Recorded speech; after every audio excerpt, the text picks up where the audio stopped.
संभवे गुरुवे नमः, संभवे गुरुवे नमः, संभवे गुरुवे नमः। शिव गुरु के चरणों में बारह प्रणाम से मेरा प्रणाम स्वीकारो। माँ भानी जगजन के चरणों में बारह प्रणाम से मेरा प्रणाम स्वीकारो। तीन सूत्र के दाता साहब से हरिनारायण भैया के चरणों में बारह प्रणाम से मेरा प्रणाम स्वीकारो। शब्द स्वरूप आनंद आनंद के चरणों में बारह प्रणाम से मेरा प्रणाम स्वीकारो। जिस धरती पर चर्चा हो गई धरती माता के चरणों में बारह प्रणाम से मेरा प्रणाम स्वीकारो। और चर्चा कर उपस्थित गुरु अवध के चरणों में बारह प्रणाम से मेरा प्रणाम स्वीकारो। देखिए दीदी, हम लोग को तीन सूत्र मिला है। तीन सूत्र लेकर भैया दीदी के माध्यम से जो हम लोग को तीन सूत्र मिला है, तीन बानी लेकर गुरु विद्यालय में पाठशाला में हम लोग उपस्थित होते हैं, कुछ बोलने के लिए, कुछ सुनने के लिए। कहते हैं दीदी बोलने वाला चांदी होता है लेकिन सुनने वाला सोना होता है। महादेव दया तो दीदी इतना बरसता है कि उतना बोल भी नहीं सकते हैं, जितना बोले उनके लिए तो वो भी कम है। कहते हैं उनके सिवा तो एक पत्ता भी नहीं हिलता, तो उनकी दया तो अपरंपार है दीदी। सभी के ऊपर दया बरसता है दीदी, हमारे ऊपर भी बहुत ही दया मिला है। और उनकी दया के अति से ही हम आज मंच पर बैठे दीदी, बहुत ही दया मिला। उतना बोलने पड़ेंगे लगेंगे तो घंटों लग जाएंगे, कुछ भी कम पड़ जाएंगे। उनका दया तो अपरंपार है दीदी। और जो हम लोग को साहब दीदी जो हम लोग को तीन बानी दिए हैं, तीन सूत्र लेकर जो हम लोग को गुरु का आदेश कार्य जो है, जो हम लोग को आगे बढ़ाना है दीदी, तीन सूत्री का तो आधार है।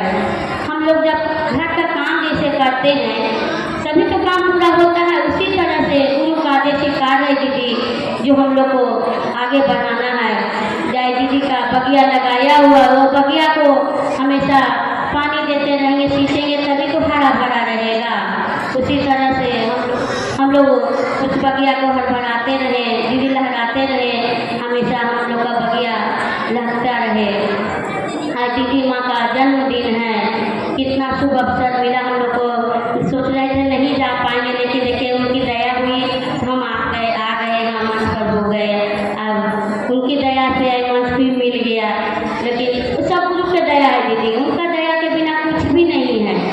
तो तीन बानी हम लोग को जो मिला है, तीन सूत्र लेकर जो हम लोग को चल रहे हैं, और हम लोग को तीन सूत्र क्या है, तीन सूत्र एक सीढ़ी है गुरु के चरण तक जाने के लिए। जब हम लोग दीदी कहते हैं घर मकान बनाते हैं तो सीढ़ी नहीं बनाते तो क्या हम लोग ऊपर जाएंगे? नहीं जा पाएंगे। उसी तरह से हम लोग को उनके चरण तक पहुँचने के लिए तीन सूत्र है दीदी, तीन सूत्र विद्या है जो हम लोग तीन सूत्र करके उनके गुरु तक चरण तक पहुँच सकते हैं। पहला सूत्र में दीदी है दया मांगना, कहना कि हे शिव आप मेरे गुरु हैं, मैं आपकी शिष्य हूँ, वो शिष्य पर दया कर दीजिए। उनका दया तो अपना पार है दीदी। और दूसरा सूत्र तो गुरु का आविष्कार है जो हम लोग को बताना है कि शिव हमारे गुरु हैं दीदी, शिव आपके भी गुरु हो सकते हैं। एक बार जोड़ करके देखिए, एक बार गुरु बना करके देखिए, कितना दया मिलता है। और तीसरा सूत्र है 108वां, नमः शिवाय से गुरु के चरणों में प्रणाम करना है।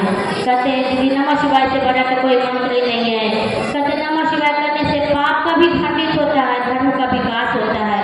नमः शिवाय में ऐसा ताकत है दीदी, ऐसा शक्ति है जो नमः शिवाय करने से हम लोग को हर कष्ट, हर दुख दूर हो सकता है दीदी। इसी बानी सदगुरु दीवानी गुरु चरण में रखती हूँ। भैया दीदी के चरणों में बार प्रणाम से मेरा प्रणाम स्वीकार हो।